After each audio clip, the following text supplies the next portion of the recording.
My name is Jessica. I am 34 years old. I am a housewife. I have 3 children and a husband. I love my family.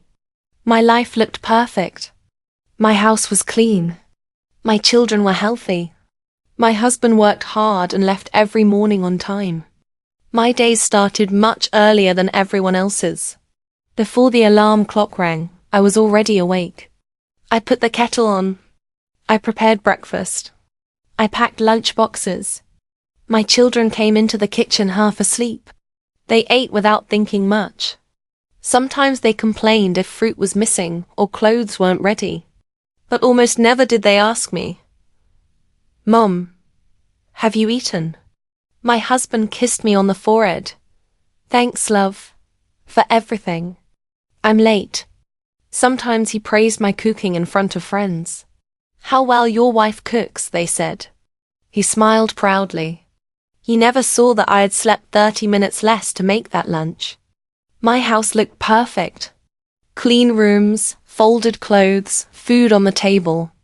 People admired it, but no one saw the invisible cost because I knew I was always available. I always said yes. I always fixed everything. I just didn't know how to stop without feeling like I was failing everyone. I had things I loved, but I paused them. Reading novels at night, walking without rushing, taking online courses. Every day I told myself, when things calm down, I'll go back to that. But calm never came. My own sister Marcella lived across the city with 2 children and a busy life. Or at least that's what she always said. "Oh, Claudie, I'm so busy. I have no time. I'm exhausted." I listened to her while washing pots or folding clothes. "What happened now, Mars?" I asked. "Tomorrow I have a work meeting. My kids get out early. Can you watch them?" That little while always became hours. I looked at my tired body, my mental list of tasks, and said what I always said. "Yes, send them over." Marcella smiled. "You always save me. You're good at everything." It sounded like a compliment, but deep down it was a sentence. "You can handle everything, so I will leave more for you." When the kids' school asked for a special donation, she called again. "Chloe, could you make something for the class? You're at home anyway." And when there was a birthday, people wanted it at my house. It's clean, nice, and cozy. Marcella said she would help. Most of the time, she didn't. After everyone left, I stayed alone, cleaning dishes and picking up leftovers. At home, things were similar. I loved my husband and children. They weren't bad people, but habit had made them expect me to do everything. "Mum, I need red cardboard for school," said one child. "Mum, can you make something to share?" said another. "Did you wash the blue shirt?" asked my husband. No one asked. "Are you okay? Do you have time?" I pulled out a mental notebook, red cardboard, something to share, wash shirt, go to the bank, reply to Marcella, prepare lunch, remember parents' meeting. And I did it all. Always, they didn't see my back pain. They didn't see I hadn't eaten. They didn't see I was exhausted. They only saw everything works. And when everything works, no one asks which piece is about to break. Days blended together. I was always tired, always saying yes. I ate standing. I went to bed with a headache. My yeses piled up like dirty dishes. I said yes to avoid trouble, to avoid disappointing anyone. Every yes took a piece of me. One day I looked in the mirror.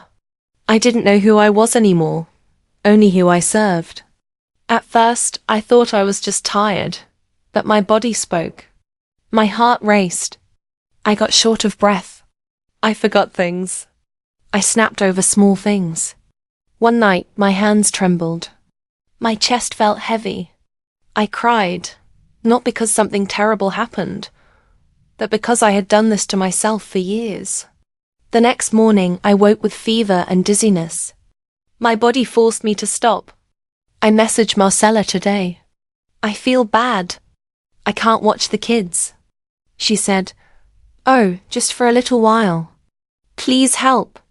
I felt guilty and said yes again. My husband asked me to prepare dinner. In the middle of fever, noise, and exhaustion, I realized when people keep adding weight to you when you're sick, it is not help. It is silent abuse. At the doctor, I finally heard it. This isn't just tiredness. It's accumulated stress. Your body is collecting a debt. I understood. I hadn't broken from one day, but years of neglecting myself. That night I stood in my kitchen, dirty plates around me. I hadn't eaten calmly in. I couldn't remember. And I promised I have always been there for everyone except me. That will change. The next day I said to my family, "I'm very tired. Things must change." We shared responsibilities, dishes, laundry, simple dinners. I asked for 1 hour a day for myself. Slowly things shifted. When Marcella called, I said, "Today I can't." She called me selfish. I said calmly, "I'm not selfish. I was sick because I never thought of myself." We hung up.